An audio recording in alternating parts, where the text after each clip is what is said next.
Made my own chip. Oh, chips. I kind of burnt them this time. But I don't need to eat all these anyway. But if you just rip up tortilla, I always say this, and put it in a pan with butter, like these are, or oil and salt. These are the best chips you will ever have. You won't buy regular chips anymore. At least half the time. I'll have it with beans and cheese. That's my breakfast, lunch, whatever.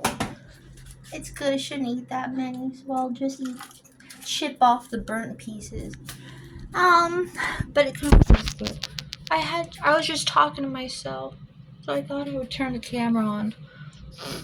Because the distracted, we were talking about the book fair. I loved the book fair so much. So much. It's my favorite thing, other than art class on Sundays. We'd go in the auditorium and it would be all dark.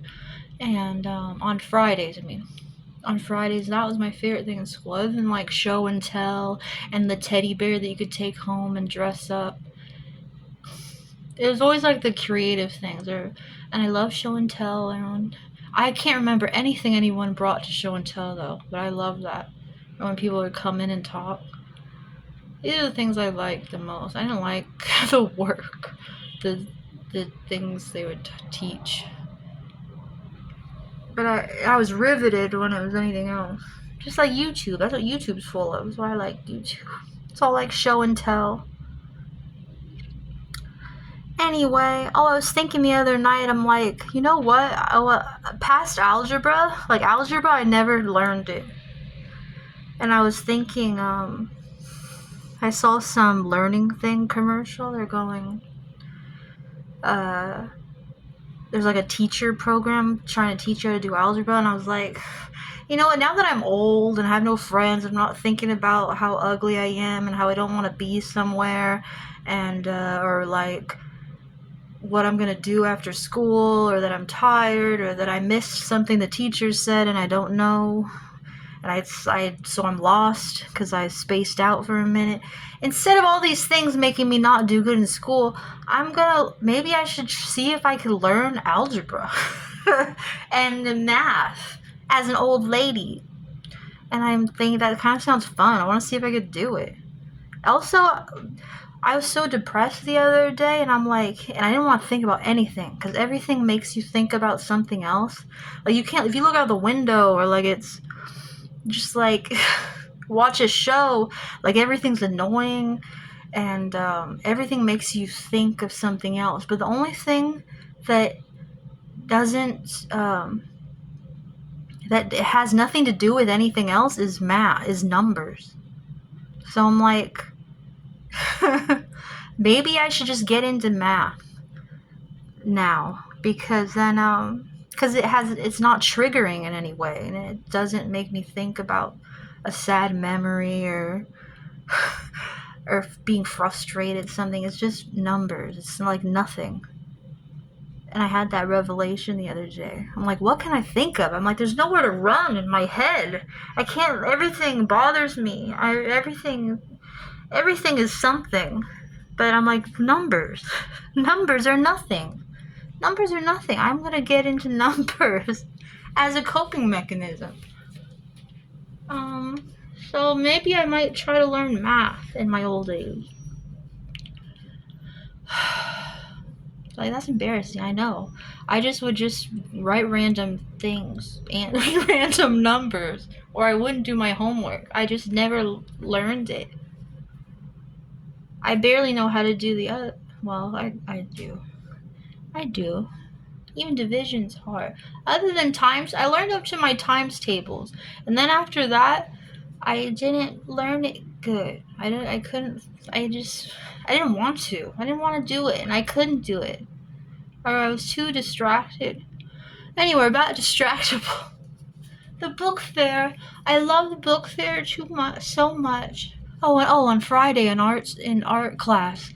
Did I talk about this? I just loved it so much. On the last class of the week before you went home was Meet the Artist, and and I just loved it so much. We'd go into the auditorium, and it would be pitch black, and it would they'd have the air conditioner on, and it was really dark, and they would have the projector up at the front.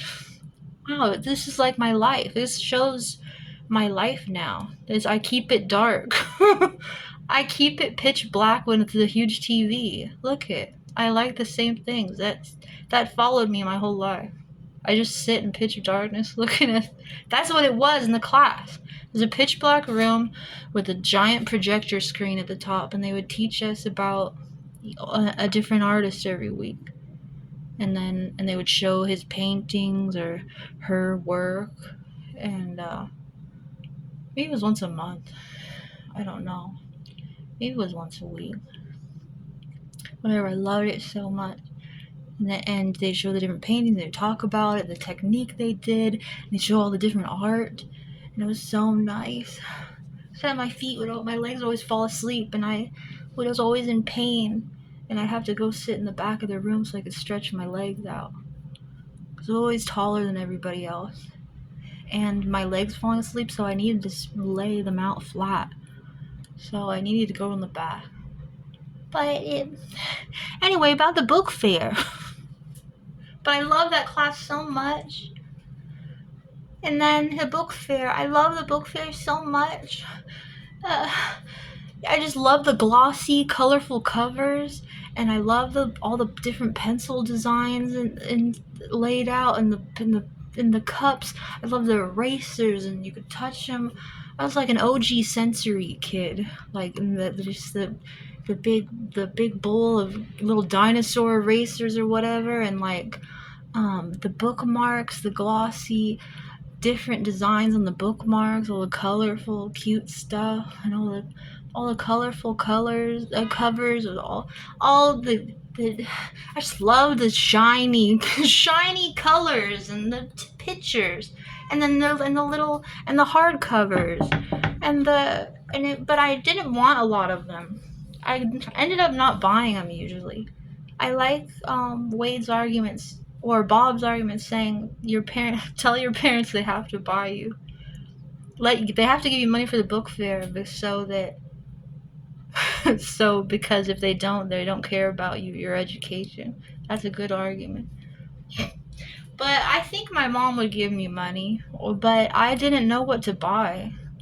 Because everything looked good. I remember, and so I couldn't decide. The Stinky Cheese Man, Captain Underpants, maybe Little House on Prairie books, maybe a Goosebump book. That was the only ones I remember buying. Maybe like a shark illustration or something.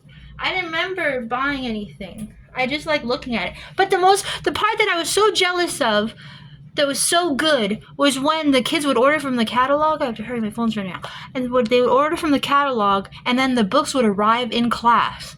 And they would go, okay, Susan, here's your order. And she would be given a handful of glossy, beautiful books. And be set on each person's desk that ordered books. And I was so jealous during that day, like, because even though I didn't know what I wanted, I was just loved that they were given these little, okay, Tom, here's your book, and there'd be these 2 books or whatever, and it looked so good, like, and so it was so, like, I always wished I had an order, and I usually didn't, because I would just buy it there, but it was so juicy, and I just wanted to smell them and look at everything they ordered. I'm like, what did you get? Let me look at it. These beautiful piles of books delivered to each kid. Those were the light of my